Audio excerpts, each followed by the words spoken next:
ازيكم حبايبي عاملين ايه؟ طبعا النهارده هنعمل معاكم كحك بالحليب، انما طعمه تحفه تحفه تحفه. طبعا انتوا تاخدوه يعني هتعملوه لاولادكم وهم رايحين المدرسه رايحين الحضانه، تفطروا بيه الصبح، تعملوا كده كوبايه شاي وتفطروا، طعمه جميل جدا. يلا نسمي الله ونصلي على رسول، نخش على وصيتنا على طول. معانا كوبايه الا ربع سكر، معانا كوبايه لبن، ومعانا معلقه خميره كبيره. هنقلب بقى الخليط ده كله مع بعضه، وهننزل ببيضه ونحطها على الخليط ونقلب.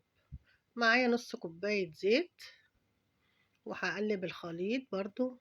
ومعايا باكت فانيليا، معلقة سمسم متحمص. قلبي بقى الكلام ده كله الخليط مع بعضه. ومعايا هنا عايزة تحطيها حطيها، مش عايزة تحطيها بلاش، اللي هي معلقة السمنة اللي بتدي طعم وريحة للكحكاية. معايا بقى نص كيلو دقيق 500 جرام. هنزل واحدة واحدة كده بالدقيق، وحطيت معلقة بيكنج باودر صغيرة ورشة ملح، وهنزل كوباية كوباية. حطيت أول كوباية وحطيت التانية، وهقلب برضو الخليط كده مع بعضه، يمتزج مع بعضه كده. وحطيت التالتة، وهقلب برضو كده العجين مع بعضه. بسم الله ما شاء الله. يدوبك هو العجين هياخد النص كيلو كامل 500 جرام. تمام تمام. هحط بقى الكوباية الرابعة، وهياخد كمان حوالي نص كوباية تاني.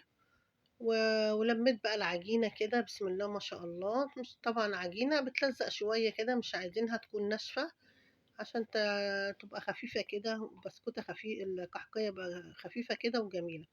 بعد ما عجناها بقى هنسيبها تريح كده بتاع 10 دقايق، وبعد كده هنرجع تاني نفرد العجينة مع بعضينا. هفردوها بقى، حطوها على كيس، على تلاجة، على أي حاجة عندكم اعملوا بيها، يعني حطوه عليها عشان ما تلزقش في الرخامة. وتعالوا بقى هنا نفرد بقى في العجينة كده. بسم الله ما شاء الله، الريحة بتاعت العجينة تحفة بجد، جميلة جدا. ما تنسوناش بقى بتعليق جميل منكم ولايك حلو كده، وربنا ما يحرمني منكم أبدا يا رب. طبعا هنا العجينة مش عايزينها ايه سميكة، عايزينها معقولة كده، ولا هي تخينة ولا هي رفيعة. هنجيب بقى القطاعة، أي قطاعة عندك قطعي بيها، صغيرة كبيرة زي ما انت ايه عايزة تقطعي بالقطاعة قطعي. تمام تمام. هنقطع بقى كده بالقطاعة، ونجيب برضو قطاعة صغيرة كده، ونقطع برضو العجينة من النص كده، نعمل دواير كده. وبعد بقى ما هنقطع العجينة كده، بصوا كده الجمال، بسم الله ما شاء الله. الحجم ده جميل، ولا هي كبيرة ولا هي صغيرة. هنشيل بقى القطع اللي هي في النص ديت، نطلعها. وهنجيب بقى الصينية، وهنرص بقى في الصينية الكلام ده كله كده مع بعض.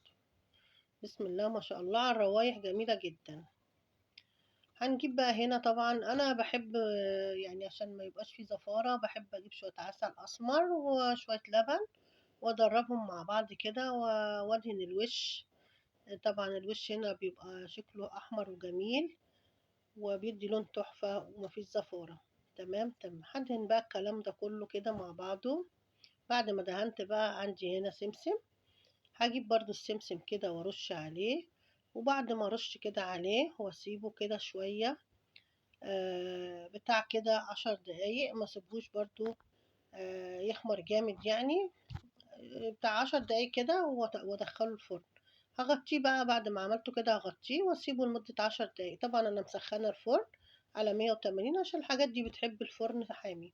هنا بقى بعد ما سيبناه وريحناه، دخلناه الفرن وطلعناه. ايه رأيكم بقى في الجمال والحلاوة دي؟ بسم الله ما شاء الله. ربنا يحسن ما بين ايدينا وايديكم. ما تنسوش تدعوا لامي وابويا واخويا بالرحمة، وتدعوا لاخواتنا الفلسطينيين ربنا ينصرهم على مين يعاديهم يا رب كده. ويا رب كده النهارده اكون نلت اعجابكم بالطريقه جميله جدا. جربوها وقولوا لي ايه رايكم في الكحك الجميل ده اللي ريحته جميله وجميل جدا، ينفعكم تفطروا بيه، وجميل وموفر في البيت. واقول لكم بقى باي باي، والسلام عليكم ورحمه الله.